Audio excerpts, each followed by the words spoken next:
Assalamu alaikum wa rahmatullahi wa barakatuh. Good evening and welcome to the special focus once again. My name is Zahid Jadwat. This is the special focus, and we are together until 8 p.m. this evening. We have quite a bit to speak about today, and of course, it's all about Palestine this evening. So let me just get right into it. So first, now Chief Justice Mogoeng Mogoeng has drawn criticism after he seemed to publicly support Israel in a webinar last week. His comments seem to have contradicted South Africa's official foreign policy on one of the most contested political issues in the world.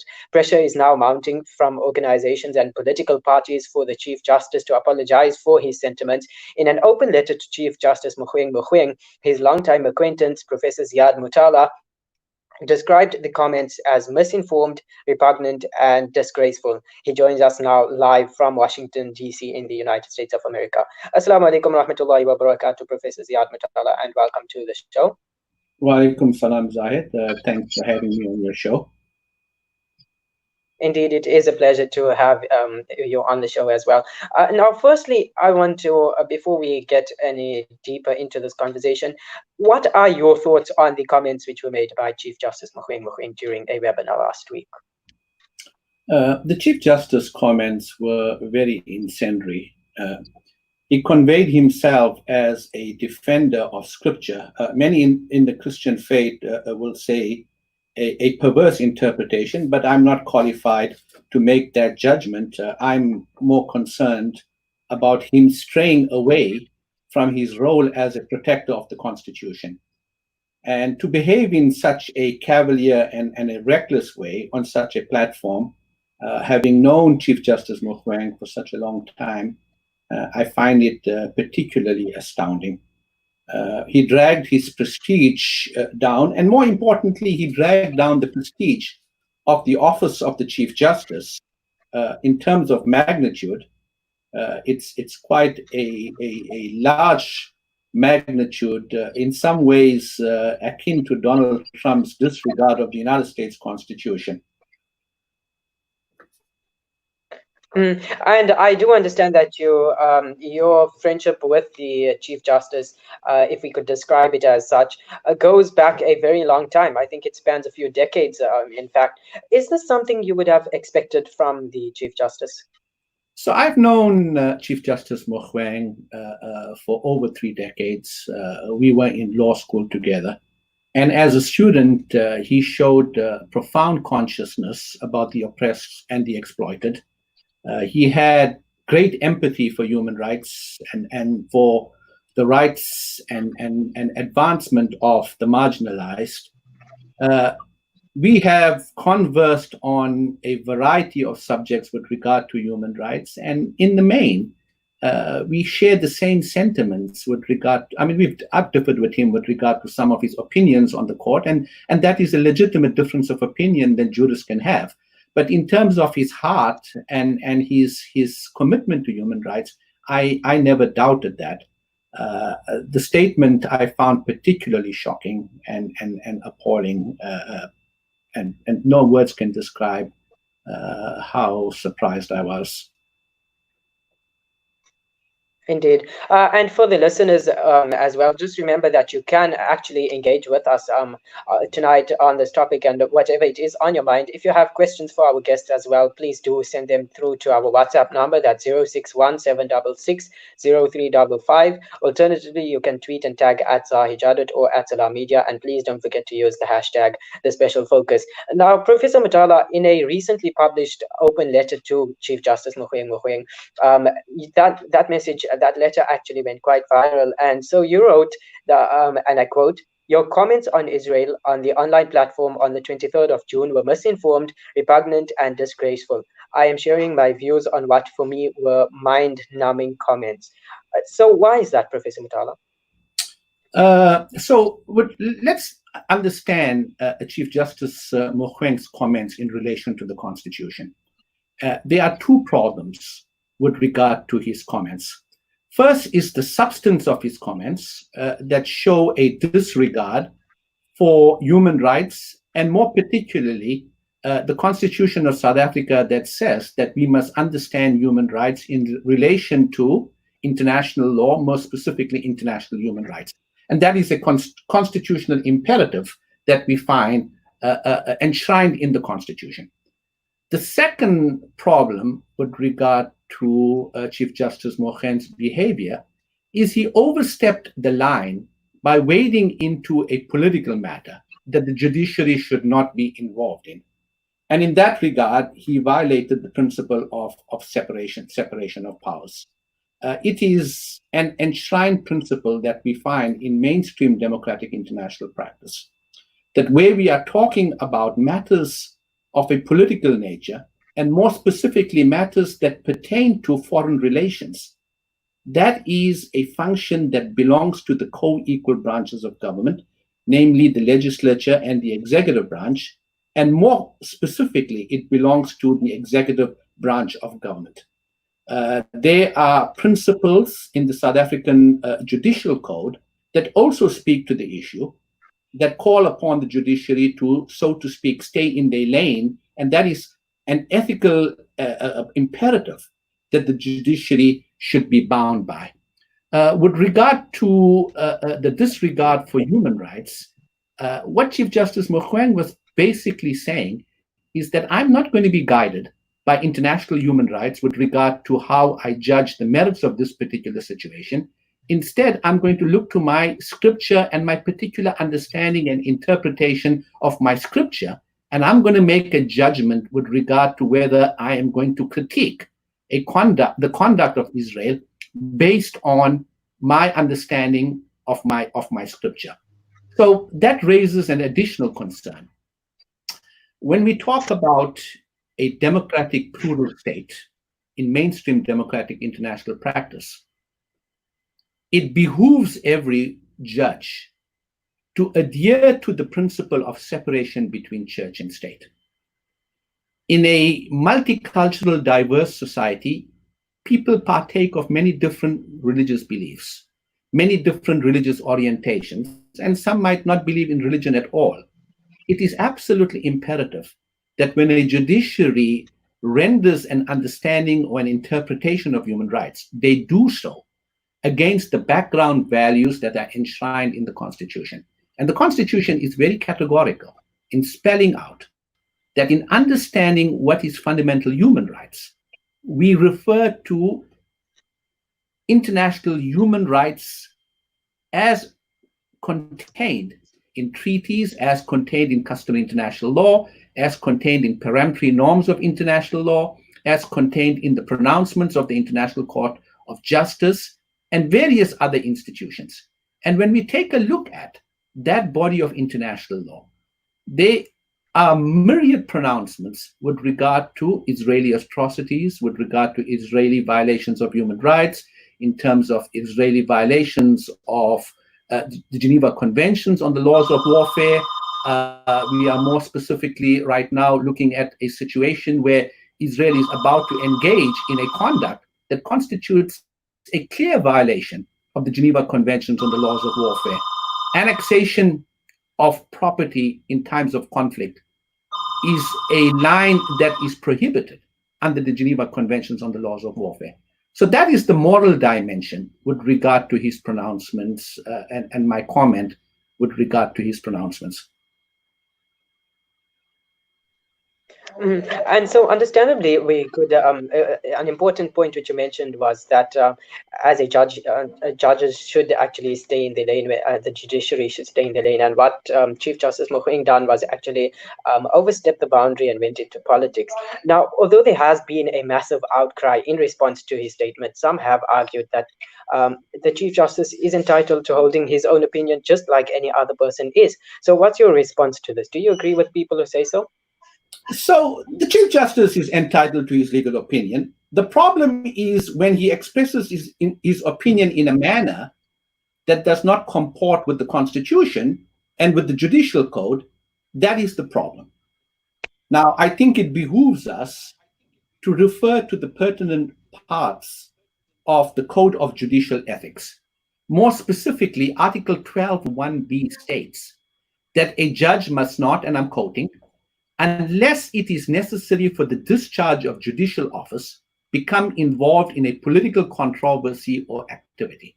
Now, there's no ambiguity about that particular phrase of the judicial code. It is pretty emphatic that unless it is necessary for the discharge of judicial office, Chief Justice Mogoeng's behavior was not in the context of any discharge of judicial office.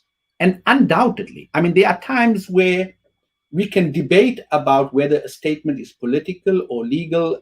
There are times in the past where Chief Justice Mogoeng got himself into trouble, and unfairly so. I mean, he was in the right. There was a complaint made against him to the Judicial Services Commission. He was absolved. I mean, those were valid comments. But there's no question with regard to this particular comment that it falls clearly within the rubric of a political matter. When we talk about foreign relations, when we talk about who are South Africa's friends, what are the factors that go into the matrix in making that determination whether South Africa is going to have a particular level of diplomatic discourse with a specific country or not? Those are all political judgments. And those political judgments cannot be made by the judiciary. I mean, I have not found any example in comparative practice where we find an analogy where a chief justice, let alone a judge, makes this kind of pronouncement where he second guesses a choice made by the democratically elected organs of government with regard to foreign policy, not only questions that choice, but sides with the foreign power against his own government. So the gravity of what he has done is particularly serious. In the annals of comparative constitutional law, as I made the observation, there is no precedent for that kind of conduct. And it's actually just gone 14 minutes past 7 o'clock Central African time. We have to wrap up this discussion. So just quickly now, Professor Ziyad Motala, in your opinion now, considering that, from what I understand, your objection seems to be due to the fact that the Chief Justice has actually well, could we say betrayed human rights, or a stance on human rights, and has actually supported human rights abuses indirectly. So just your opinion finally, as if we could wrap up on this, do you think that Chief Justice Mogoeng Mogoeng is fit to preside over other human rights related cases in the future? So let's characterize the problem more appropriately. He has betrayed his oath in terms of upholding the Constitution of South Africa. And he has betrayed that oath in two ways. Like I said, number one, he went outside his lane and stepped into the realm of the co-equal branches of government. And secondly, he's betrayed his oath in terms of the background values that ought to guide him in the interpretation of the Constitution. I think that from what I gather, there are several cases that are percolating dealing specifically with the group that invited him in that webinar platform pertaining to hate speech and the like.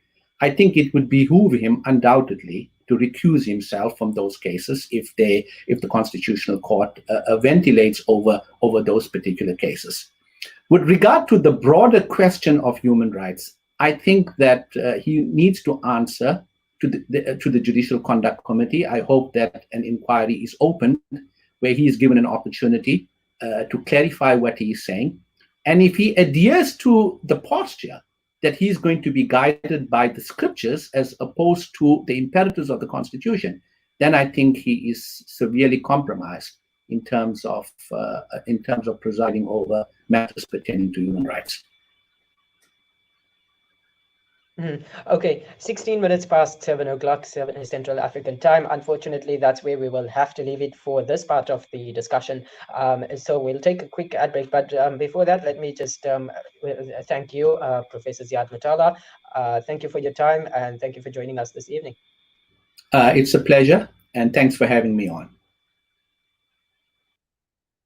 Professor Ziyad Motala is a professor of law at Howard University School of Law in Washington, D.C. He was speaking to us about the latest remarks made by Chief Justice Mogoeng Mogoeng in relation to the Israeli-Palestinian dispute. Let's take an ad break, and when we get back, we will be speaking to Mr. Nsaku Shivambu, who is also going to weigh in on this matter. Please do stay tuned.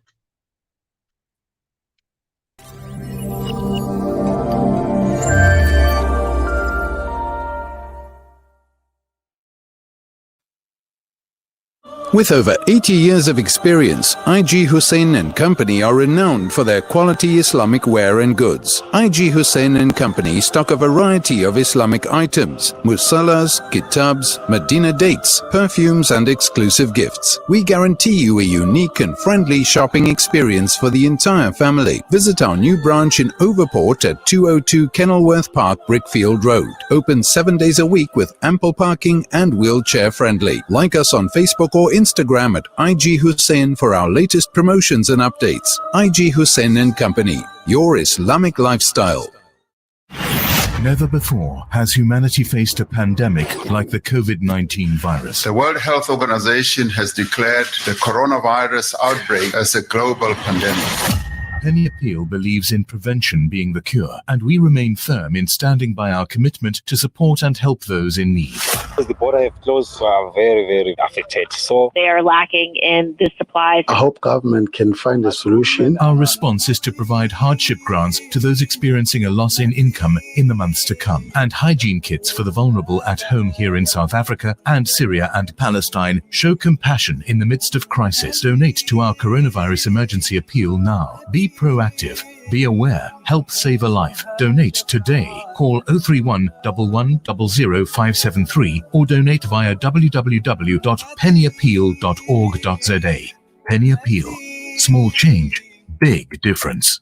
With over 80 years of experience, IG Hussein and Company are renowned for their quality Islamic wear and goods. IG Hussein and Company stock a variety of Islamic items, musallas, kitabs, Medina dates, perfumes and exclusive gifts. We guarantee you a unique and friendly shopping experience for the entire family. Visit our new branch in Overport at 202 Kenilworth Park, Brickfield Road. Open 7 days a week with ample parking and wheelchair friendly. Like us on Facebook or Instagram at IG Hussein for our latest promotions and updates. IG Hussein and Company, your Islamic lifestyle.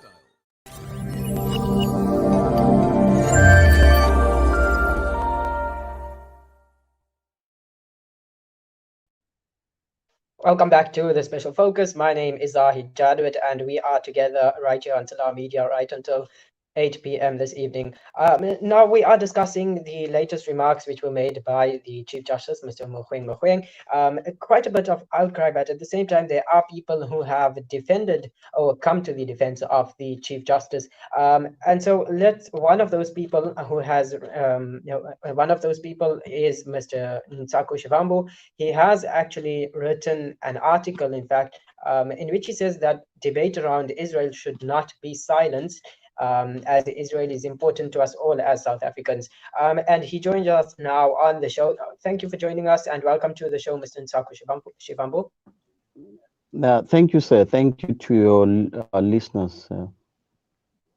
Good evening. All right, let's get straight to it now. So what are your thoughts on the comments which were made by Chief Justice Mogoeng Mogoeng during the webinar which took place last week? My view is simple, that it seems like people who are on the side of the Palestinians do not want to give an opportunity to people who might be supporting Israel. And I think that's where the problem lies. This conflict has been there for decades. And one of the biggest problems with the fact that this conflict is not being able to resolve is the fact that people take sides and in the process try to silence others who want to contribute in the debate. So my view is that the people should be given an opportunity to ventilate the issue, and they should be given an opportunity to talk about the Palestinian-Israeli conflict. Because what seems to be an issue for many people is that people who support the Palestinians do not regard Israel as some place that existed. So, and me and you, we know that Israel, if you go to the Bible, Israel is there. It exists, a place that existed.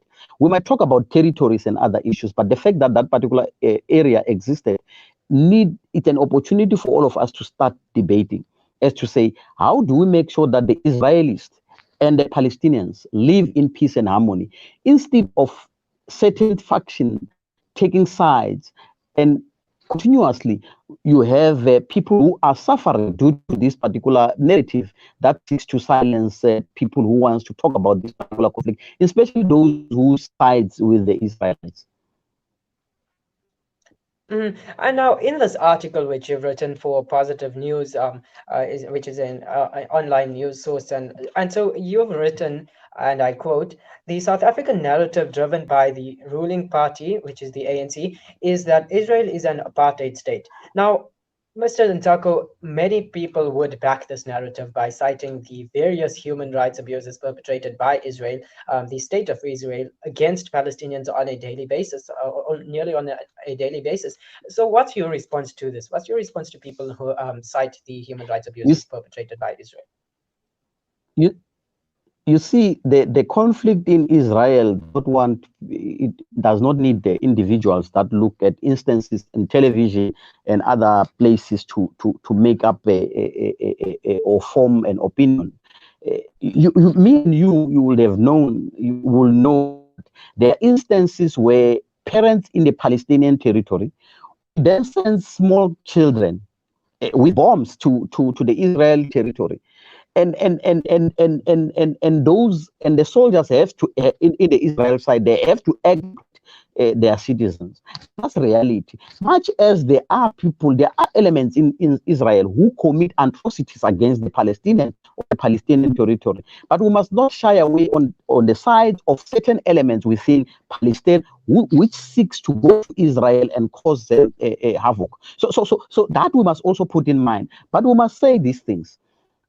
For us to deal with the bad element in Israel, which might be causing human in human behavior on the other side of Palestine, how do we then call them and label them apartheid and other things, but fail in the process to give them an opportunity to understand their psyche and understand how do you relate these two particular nations?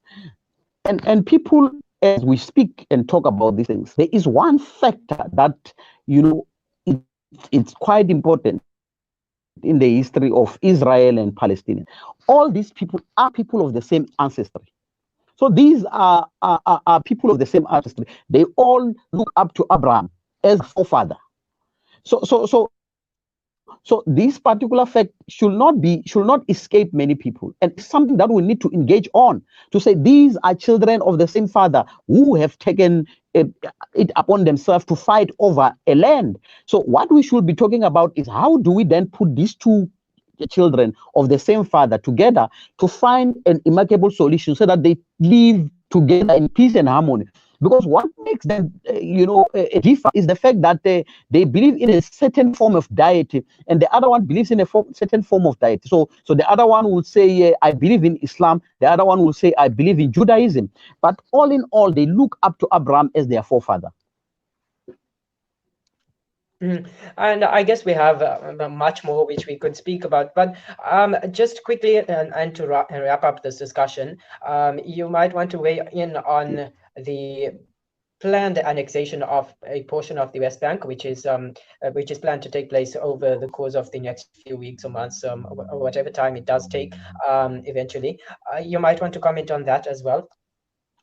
My comment is that, like I said, within the Israel nation, there are people who make harsh decisions because they for political expediency and other issues, and the fact that the president of the United States of America came in support and wanted to annex and made Jerusalem the capital city of Israel, and other issues that were dealt with.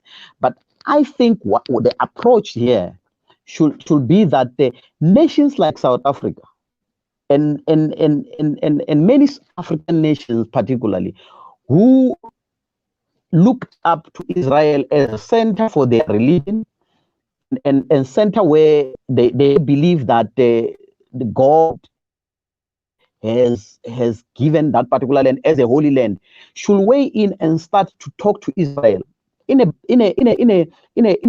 international relation way, to see I think Israel, your action in terms of that, it's not how it should be done. But also, people from Palestine should not react in a violent way towards Israel. They should actually sit down with Israel and engage. And instead of using right-wing religious rhetorics to deal with the Israel-Palestinian issue, and I think that's where the issue is. There have been issues of people annexing land and other. You'll always have those elements. But the bigger issue is how then do these two people survive in peace and harmony? The two nations, which is the Israelites and the Palestinians, and every life matters. Actually, the lives of the Palestinians is important as much as the life of the Israelites is important. So we must call in the people who are in Palestine, who go and bomb and do other things in Israel, and say, you guys, what you're doing is wrong. We must also tell the Israelites who go and annex land in the Palestinian territory to say, what you're doing is wrong. Let this issue be resolve. Let's talk about these issues instead of being taking decisions that are right wing and decisions that really, tremble on other people's constitutional rights. All right, that's where we're going to have to leave it, because we do actually have a discussion scheduled, but to focus exactly on this annexation issue. And so we'll have to leave it there for now. Thank you for your time, Mr. Ntsako Shivambu. Thank you very much. Thanks. And just quickly looking at one of the comments which have come through before we go to an ad break, I see a comment from Anjumara Khan, who says, people who support Palestinians are not opposed to peaceful negotiations, but we can never condone the atrocities inflicted on innocent Palestinians.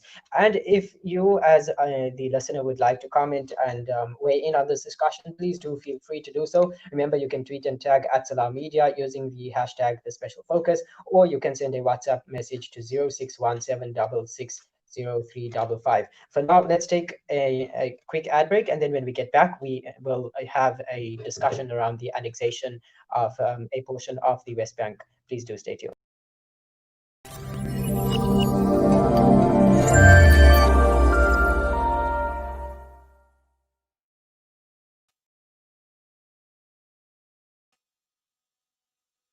Once again, Maulana Timur will be doing the annual Qurbani. Many people in the villages live well below the poverty line and only eat meat on the days of Eid al-Adha. Support this cause at 1,750 Rand for 7 shares or 250 Rand per share. Contact Maulana